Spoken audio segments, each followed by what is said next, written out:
Слонче. Многу одамна, во добрите времења, мили мои, слонот немал сурла. Имал само црн дебел нос, голем колку чизма, што се нишал ваму таму и со него слонот не можел ништо да фати или да дигне. Но се родил еден особен слон, слонче, кое било неуморно љубопитно и секој миг поставувало некакви прашања. Слончето живеело во Африка и на сите во Африка им здодевало со своето неуморно љубопитство. Тоа го прашало својот висок чичко, Ној, зошто на опашката му растат пердуви. Поради тоа, високиот чичко Ној го удрил со својата тврда, претврда шепа. Слончето ја прашало својата висока тетка жирафа зошто незината кожа е дамчаста. Поради тоа, високата тетка жирафа го клоцнала со своето тврдо, претврдо копито. Сепак, неговото неуморно љубопитство не се смирувало. Слончето го прашало својот дебел вујко, нилски конј, зошто му се црвени очите. Поради тоа, неговиот дебел вујко, нилски конј, го клоцнал со своето широко, прешироко копито. Тоа го прашало својот влакнест вујко, павијан, зошто дињите имаат токму таков, а не друг вкус. Поради тоа, неговиот влакнест, превлакнест вујко, павијан, го удрил со својата влакнеста, превлакнеста рака. Сепак, неговото неуморно љубопитство не се смирувало. Слончето поставувало прашања за се што ќе видело, слушнело, пробало, помирисало, допрело, а сите негови тетки, чичковци, вујковци и други роднини го тепале. Сепак, неговото неуморно љубопитство не се смирувало. Едно прекрасно утро, точно пред пролетната рамноденица, неуморното слонче поставило ново, многу чудно прашање. Слончето прашало: а што јадат крокодилите за ручек? Тогаш сите се исплашиле и гласно викнале пст и почнале да го тепаат. Кога најпосле престанале да го тепаат, слончето ја видело птицата Коло, која стоела на една трнлива грмушка и рекло: татко ми ме тепаше, мајка ми ме тепаше, сите мои тетки, чичковци и вујковци и другите роднини ме тепаа поради моето неуморно љубопитство. А јас се уште сакам да знам што јадат крокодилите за ручек.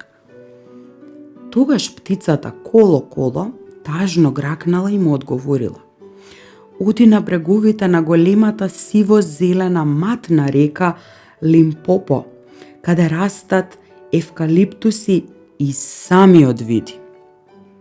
Следното утро, кога завршила рамноденицата, неуморното слонче зело околу 50 килограми банани, ситни со црвена кожичка, 50 килограми шеќерна трска, долга, со темна кора, и 17 дињи, зелени, и на своите мили роднини им рекло: збогум, ќе одам до големата сиво-зелена и матна река Лимпопо, каде растат евкалиптуси, за да дознам што јадат крокодилите за ручек. И за среќен пат, сите уште еднаш го истепале, иако слончето многу љубезно ги молело да не го тепаат. Потоа, слончето малку огорчено, но не и изненадено, заминало. Патем тоа си јадело дињи, а корите ги фрлало насекаде, зашто не можело да ги собира.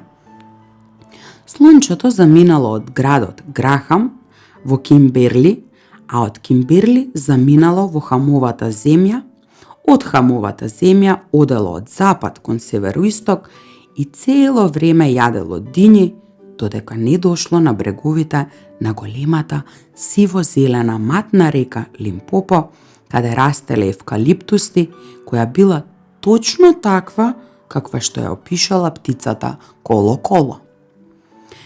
Треба да ви кажам, мили мои, дека до таа недела, до тој ден, до тој час и до таа минута, неуморното слонче никогаш не видело крокодил и дури не ни знаело како изгледа. Тоа навистина било неуморно љубопитно. Првото нешто што го видело слончето била големата змија, двобоен питон, завиткан околу големата карпа. Простете, љубезно прашало слончето. Дали сте виделе во овие диви краишта крокодил? Дали сум видела крокодил? Гневно викнал двобојниот питон. Какво е тоа прашање? Простете, повторило слончето. Но би сакале ли љубезно да ми одговорите што јадат крокодилите за ручек? Тогаш двобојниот питон за миг се одвиткал од карпата и почнал да го удира слончето со својата тешка, претешка опашка. Чудно, рекло слончето. Татко ми, мајка ми, чичко ми, тетка ми, а да не ги спомнувам другите роднини, нилскиот конј и павијанот, сите ме тепаа поради моето неуморно љубопитство. Веројатно и овде треба да го очекувам истото. Слончето учтиво се поздравило со двобојниот питон, му помогнало повторно да се обвитка околу големата карпа и заминало. Малку огорчено, но не и изненадено. Патем тоа си јадело дињи, а корите ги фрлало насекаде, зашто не можело да ги собира. До самиот брег на големата сиво-зелена и матна река Лимпопо, каде растеле евкалиптуси, слончето стогледало нешто, бидејќи згазнало, а си помислило дека е трупец. А тоа всушност бил крокодил. Да, мили мои, и крокодилот со едно око намигнал. Ете така. Простете, љубезно рекло слончето. Дали во овие диви краишта сте виделе крокодил? Тогаш крокодилот го подзамижал и другото око и до половина ја извадил опашката од тињата. Слончето учтиво одстапило наназад, зашто не сакало повторно да го тепаат. Дојди овде, малечок, му рекол крокодилот. Зошто прашуваш за тоа? Простете, љубезно му одговорило слончето, но мене ме тепаше татко ми, ме тепаше мајка ми, а да не зборувам за мојот вујко Ној, за високата тетка жирафа, која удира многу силно, за дебелиот вујко нилски конј и за влакнистиот чичко павијан. Дури и овде, на брегов, ме истепа двобојниот питон, кој со својата тешка, претешка опашка удира посилно од сите. Ако ви е седно, тогаш ве молам, барем вие не тепајте ме. Дојди овде, малечок, повторило чудовиштето. Јас сум крокодил. И за да докаже дека навистина е крокодил, почнал да лее крокодилски солзи. На слончето од радост му застанал здивот. Тоа клекнало на колена на брегот и рекло: Вие сте тој кого јас го барам многу денови. Бидете добри, кажете ми, ве молам, што јадете за ручек? Дојди овде, малечок, му рекол крокодилот. Јас ќе ти шепнам ново. Слончето ја наведнало главата кон забестата челуст на крокодилот, полна со остри заби, што мирисала одвратно, а крокодилот го зграпчил за носот, кој се до таа недела, до тој ден, до тој час и минута, не бил поголем од чизма. Денеска изгледа, рекол крокодилот низ заби, денеска изгледа за ручек ќе јадам слонче. Тоа, мили мои, на слончето воопшто не му се допаднало и зборувајќи на нос рекло: "Немојте, пуштете ме." Тогаш двобојниот питон од карпата викнал: "Мое младо пријателче, ако сега веднаш не почнеш да влечеш со сета сила, тогаш можам да те уверам дека твоето запознавање со таа голема кожена вреќа," тој го имал предвид крокодилот, "за тебе ќе заврши многу лошо." Слончето седнало на брегот и почнало да влече се посилно, а неговиот нос се повеќе се растегнувал. И крокодилот силно влечел од водата и мафтал со опашката, составајќи бела пена на површината на водата. Носот на слончето почнал да се растегнува. Слончето станало и силно се опрело на нозете и продолжило да влече, а неговиот нос станувал се подолг. Крокодилот мафтал со опашката како со весло и продолжил да влече, а тоа било многу болно за слончето. Слончето сетило дека нозете му се лизгаат и низ носот, што тогаш веќе бил долг околу метар и половина. Промрморело: "Ова е пресилно за мене." Тогаш двобојниот питон дошол да му помогне на слончето, се обвиткал два пати околу задните нозе на слончето и рекол: "Лекомислено и пребрзано, младенче. Ние сега треба сериозно да запнеме, да ги напрегнеме сите своји сили, зашто ако не го направиме тоа, овој воин со оклоп," мили мои, тој го имал предвид крокодилот, "ќе ти ја уништи твојата иднина." Двобојниот питон почнал силно да влече. И слончето влечело и крокодилот влечел.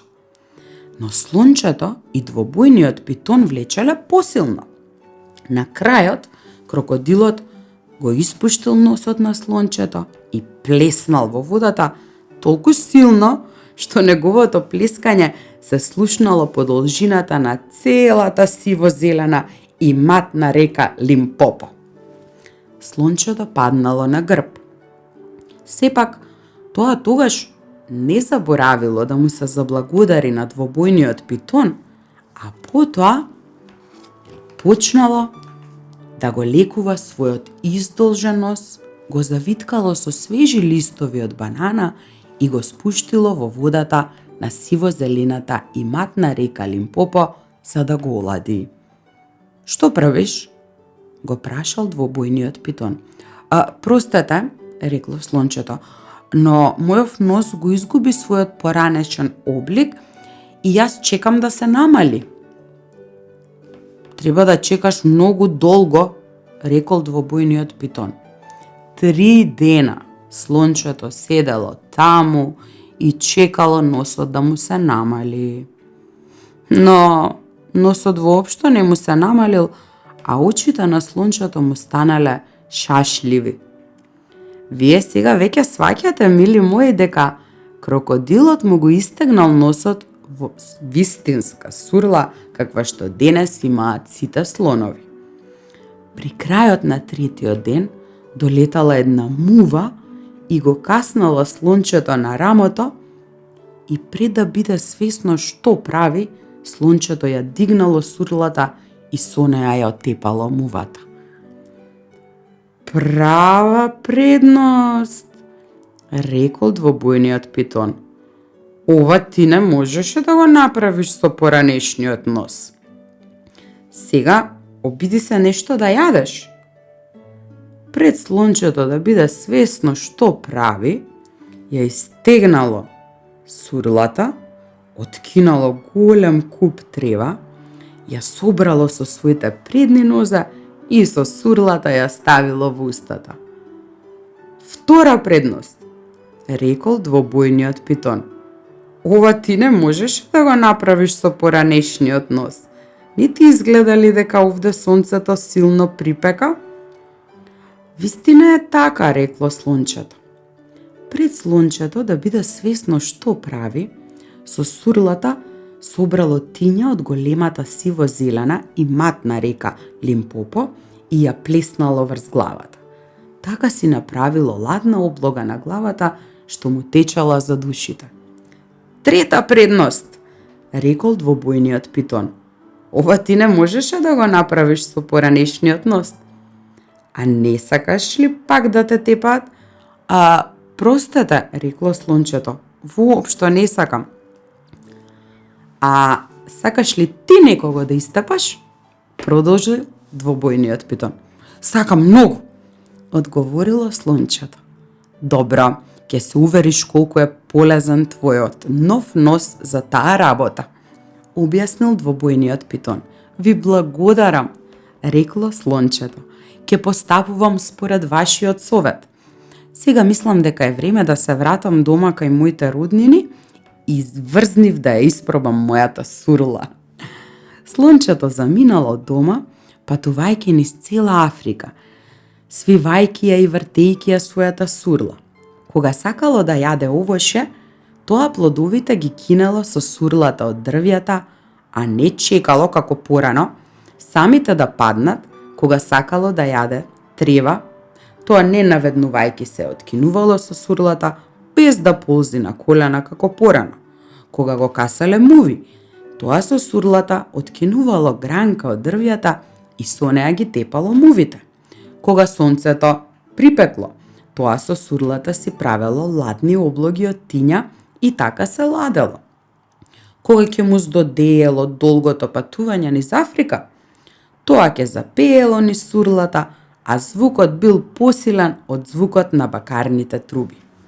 Тоа намерно скршнувало од патот за да најде некој дебел нилски конј, нероднината, за добро да го натепа. Слончето сакало да се убеди дали двобојниот питон е во право во однос на неговата нова сурла. Слончето цело време ги собирало корите од дињите што ги фрлало по патот додека одело кон реката Лимпопо. Тоа било уредно слонче. Една вечер, веќе било темно, слончето се вратило кај своите мили роднини и држејќи ја сурлата свиткана рекло: Здраво, како сте? Сите биле многу радосни и среќни што го гледаат, но веднаш му рекле: Дојди овде да те истепаме поради твоето неуморно љубопитство. Ха-ха, рекло слончето. А вие воопшто не знаете да тепате, затоа видете како тепам јас. Слончето ја одвиткало сурлата и толку силно ги удрило двајцата своји браќа, што тие паднале главечки. Леле, викнале тие. Каде ги научи овие работи? Чекај, што му направи на носот? Јас добив нов нос од еден крокодил на брегот на големата сиво-зелена и матна река Лимпопо, одговорило слончето. Јас го прашав што јаде за ручек, а тој ми го даде, еве ова. Изгледа многу грдо, рекол неговиот влакнест роднина павијан. Навистина е така, рекло слончето, но затоа е многу полезен. Со тие зборови слончето го фатило својот влакнест роднина павијан за неговата влакнеста нога и го фрлило во гнездо на стршни. Слончето потоа ги тепало и другите своји роднини, додека сите не почнале да се плашат од него и да се чудат. На својот висок чичко ној му ги искубало сите пердови на опашката. Својата висока тетка жирафа ја фатило за задната нога и ја влечело низ една грмушка со трња. Слончето му викало на својот дебел чичко нилски конј и му дувало меури во ушите кога тој по ручекот спиел во вода. Но никогаш, никому не дозволувало да ја навредува птицата коло. Односите толку се заостриле, што сите роднини на слончето еден по друг брзо заминале на брегот на големата сиво-зелена и матна река Лимпопо, каде растат евкалиптуси, за и тие од крокодилот да добијат нови носови. Кога тие се вратиле назад, повеќе никој никого не тепал. Од тогаш, мили мои, сите слонови што ќе ги видите, па дури и тие што нема да ги видите, имаат токму такви сурли како сурлата на неуморно љубопитното слонче. Добра ноќ.